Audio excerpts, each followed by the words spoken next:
Praise the Lord, hallelujah. Zion வேதாகம ஆய்விற்கு அன்போடு கூட இயேசு கிறிஸ்துவின் நாமத்தில் உங்களை வரவேற்கிறேன். இன்று தினத்திலும் நீதிமொழிகள் புஸ்தகம் அதிகாரங்கள் 28 முதல் 31 அதிகாரங்களில் வசனங்களை தியானிக்க சர்வவல்லமுள்ள தேவன் தாமே நமக்கு கிருபை பாராட்டுவாராக. 28வது அதிகாரத்தில் வேதத்தை நாம் வாசித்து கை கொண்டு இருக்கும் பொழுது வருகிறதான ஆசீர்வாதங்கள், என்னிடத்தில் வேதத்தை விளக்கும்போது, வேதத்தை நாம் கை கொள்ளாத போது வருகிறதான காரியங்கள் ஆகியவற்றை இந்த அதிகாரம் நமக்கு தெரிவிக்கிறது. 4வது வசனத்திலே வேத பிரமாணத்தை விட்டு விலகுகிறவர்கள் துன்மார்க்கரை புகழ்கிறார்கள், வேத பிரமாணத்தை கை கொள்ளுகிறவர்களோ அவர்களோடு போராடுகிறார்கள். எனவே துன்மார்க்கத்தை அதை நாம் கற்றுக்கொள்ளும்படி துன்மார்க்கத்தை பின்பற்றும்படி வேத பிரமாணத்தை விட்டு விலகும் பொழுது அப்படிப்பட்ட காரியங்கள் சம்பவிக்கிறது. ஒருவனும் தொடாதிருந்து துன்மார்கள் ஓடி போகிறார்கள், நீதிமான்களும் சிங்கத்தை போல தைரியமாக இருக்கிறார்கள், அவர்கள் வேதத்தை அறிந்தவர்கள். அதே போல் துன்மார்க்கர் ஏழைகளை ஒடுக்குவார்கள், தேசத்திலே பாவம் அதிகமாக காரணமாக இருப்பார்கள், நியாயத்தை அறியார்கள். ஆனால் வேத பிரமாணத்தை கை கொள்கிறவன் வேகமுள்ள புத்திரன் என்று வேத வசனம் நமக்கு கற்றுத்தருகிறது. வேதத்தை கேளாதபடி தன் செவி விளக்குவனுடைய ஜெபம் தேவனுடைய பார்வையிலே அது அருவருப்பானது. வேதத்தை வாசித்து அதன் வசனங்களின்படி நம்ம அவருடைய சித்தத்தை அறிந்து கொண்டு அதன்படி நம்ம ஜெபிக்க வேண்டும். அந்த ஜெபத்தை ஆண்டவர் கேட்கிறார். அதே போல் நீதிமான்கள் கலிகூறும் பொழுது மகா கொண்டாட்டம் உண்டாகும், துன்மார்க்கர் எழும்பும்போதோ மனுஷர் மறைந்து கொள்ளுகிறார்கள் என்று சொல்லி வேத வசனம் தெரிவிக்கிறதை குறித்து நாம் பார்க்கிறோம். தொடர்ந்து அந்த வேதம் நம்மை உத்தமத்துக்கு நேராய் நடத்துகிறது. உண்மையான மனுஷன் பரிபூர்ண ஆசீர்வாதங்களை சுதந்திரிக்கும்படி அது நடத்துகிறது.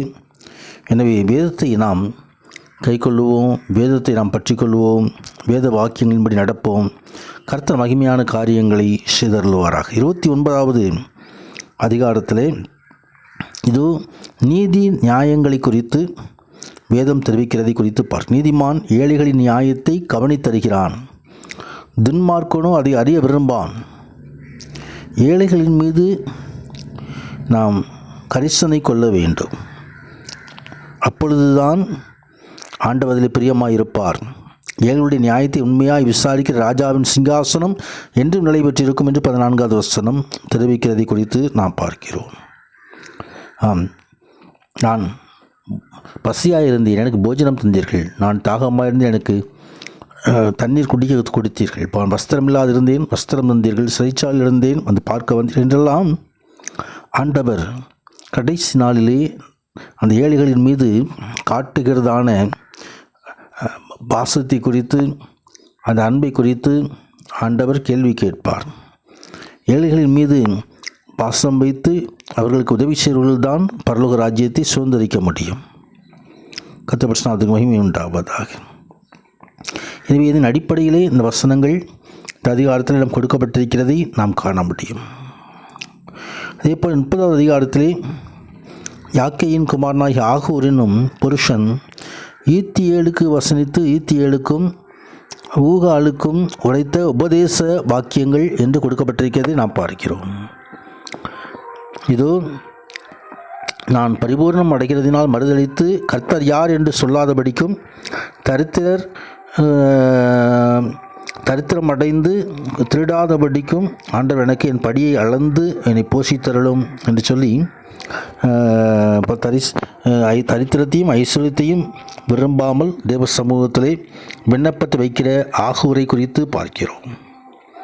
இந்த ஆகூரும் தேவனுடைய வசனமெல்லாம் புடமிடப்பட்டிருக்கிறதையும் தேவ வசனங்களின்படி நாம் நடக்க வேண்டும் என்பதையும் இங்கே சுட்டி காட்டுகிறார். செல்வத்தின் மீது பற்று வைக்கக்கூடாது, அப்படித்தான் ஆண்டவர் நமக்கு கற்றுத்தருகிறார். நம் ஞானத்தோடு நடக்க வேண்டும். அற்பமான ஜந்துவாகிய குளிமுசலை போல, எறும்பை போல, பவுஞ்சாய் போகிறதான வெட்டுக்கிளியை போல தன் பலையை பின்னி ஞானத்தோடு செய்கிற சிலந்தியைப் போல அதில் இருக்கிற ஞானத்தை நாம் ஆராய்ந்து பார்க்கும் பொழுது தேவனிடத்தில் அந்த ஞானத்தை நாம் பெற்றுக்கொள்ள முடியும். ஞானமுடையவர்களாய் வந்து முன்னேறி செல்ல உதவி செய்வாராக. 31வது அதிகாரத்தில் ராஜாவாகிய லேமுவேலின் உபதேசங்களை குறித்து ராஜாவாகிய லேமுவேலுக்கு அடுத்த வசனங்கள். தாய் அவனுக்கு போதித்த உபதேசங்கள். திராட்சை ரசம் குடிப்பது ராஜாக்களுக்கு தகுதியல்ல. போதை தருகிறதான போதை உண்டு பண்ணுகிறதான திராட்சை ரசம் மதுபானம் ராஜாக்கள் படுக்கக்கூடாது என்று சொல்லி அங்கே உபதேசிக்கிறது குறித்து தொடர்ந்து 10வது வருஷத்திலிருந்து கடைசி வரைக்கும் குணசாலியான மனைவியை குறித்து எழுதப்பட்டிருக்கிறது. குணசாலியான ஸ்திரியை கண்டுபிடிப்பவன் யார்? அவருடைய விலை முத்துக்களை பார்க்கிலும் உயர்ந்தது. கதைவசனத்துக்கு மைமென்றார். அந்த குணசாலியான ஸ்திரீ எப்படியெல்லாம் தன் வீட்டிலே நடந்து கொள்ளுவாள் என்பதை குறித்து, அப்படிப்பட்ட காரியங்களை ஆசீர்வாதங்களை நாம் பெற்றுக்கொள்ள வேண்டும் என்று சொல்லி நீதிமொழி ஆக்கியோர் அப்படியாக முடிக்கிறதை நாம் பார்க்கிறோம். அந்த நீதிமொழி வாக்கியங்களை நாம் ஆராய்ந்து அறிந்து நம் வாழ்க்கையை கடைபிடித்து மகிமையான ஆசீர்வாதங்களை சுதந்திரிப்போமாக.